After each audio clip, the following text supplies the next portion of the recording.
दिव्या एक खुश मिजाज लड़की थी।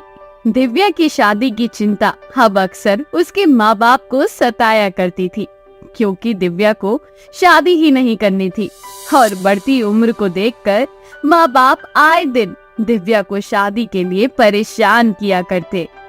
ऐसे ही एक दिन दिव्या के लिए अमर नाम के एक लड़के का रिश्ता आता है। अमर जो कि काफी पैसे वाला था, लेकिन एक कमी थी, अमर के सर पर थोड़े कम बाल थे और उसके कम बालों को देखकर दिव्या उसका मजाक बनाती है और अपनी माँ से कहती है, क्या मम्मी, आपको ये गंजू मिला था क्या?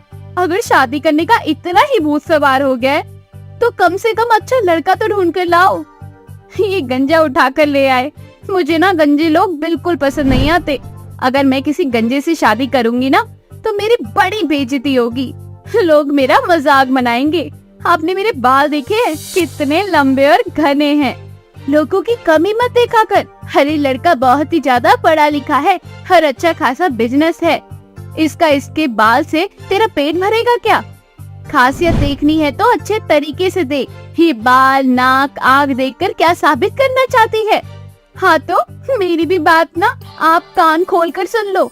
मुझे भी शादी नहीं करनी। अगर सच में मेरी शादी करवाना चाहती हो ना, तो कोई अच्छा सा लड़का ढूंढ कर लाओ और उसके घर में ना सभी के बाल लंबे और काले घने होने चाहिए, तो ही शादी करूंगी।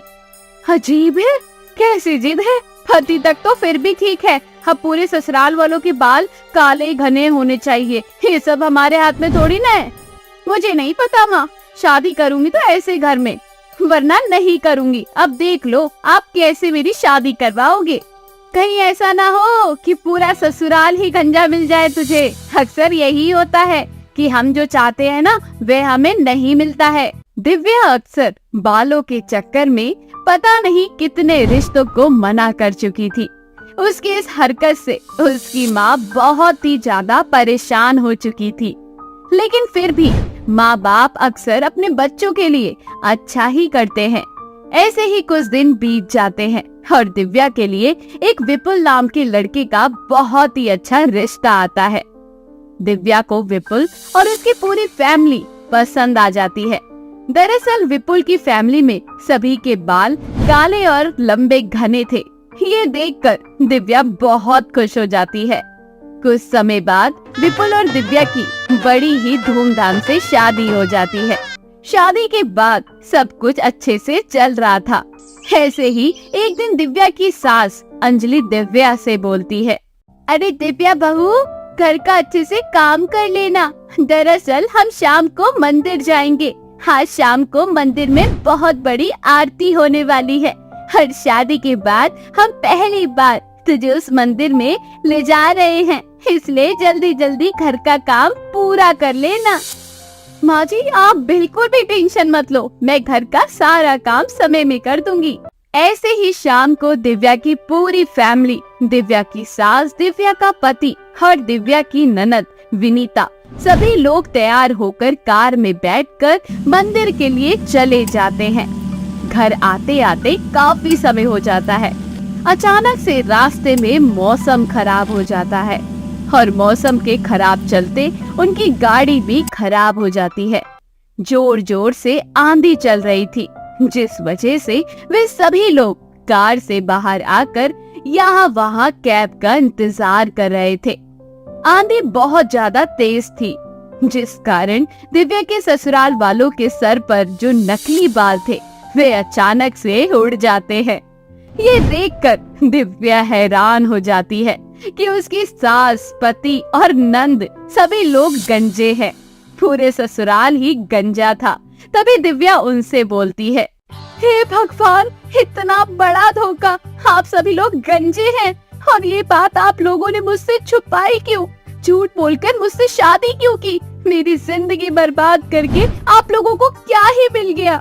देख बहू, तू बिल्कुल गलत मत समझ। घर चल के मैं तुझे सारी बात अच्छे से समझा दूंगी। उसके बाद जरूर तुझे हमारी बात समझ आएगी। अरे अब तो घर जाने का सवाल ही पैदा नहीं होता। मुझे अब कहीं नहीं जाना, मैं अपने घर जा रही हूँ और अब मैं कभी लौट के दोबारा नहीं आऊंगी। झूठ बोलने का नतीजा हमेशा बुरा होता है। शादी करनी थी तो सोच समझ कर बोलना था ना। ये नकली बाल लगाकर क्या साबित करना चाहते थे आप लोग? दिव्या अपने पूरे ससुराल वालों से नाराज हो जाती है और वह कैब करके अपने मायके आ जाती है। मायका आकर दिव्या अपनी माँ को सारी बात बताती है, जिसके बाद उसकी माँ उससे बोलती है, मानती हूँ कि उन्होंने झूठ बोला, लेकिन तूने उनकी बात न सुनी न समझी।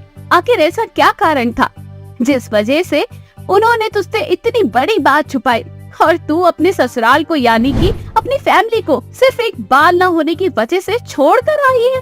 ये तो गलत बात है ना बेटा। अगर मैं गंजी हो जाऊंगी तो क्या तू मुझे भी छोड़ देगी? माँ, आप मेरी माँ हो और मैं आपको कभी नहीं छोड़ सकती। और दूसरी बात, आपको मैंने शुरू से बोला था कि अगर इस बीच आपके साथ कुछ ऐसा हो जाता है तो ये चीज हमारे हाथ में नहीं है। लेकिन उन्होंने तो हमसे झूठ बोला ना, झूठ बोलकर शादी की है। अगर सच बता देते तो शायद ये नौबत नहीं आती।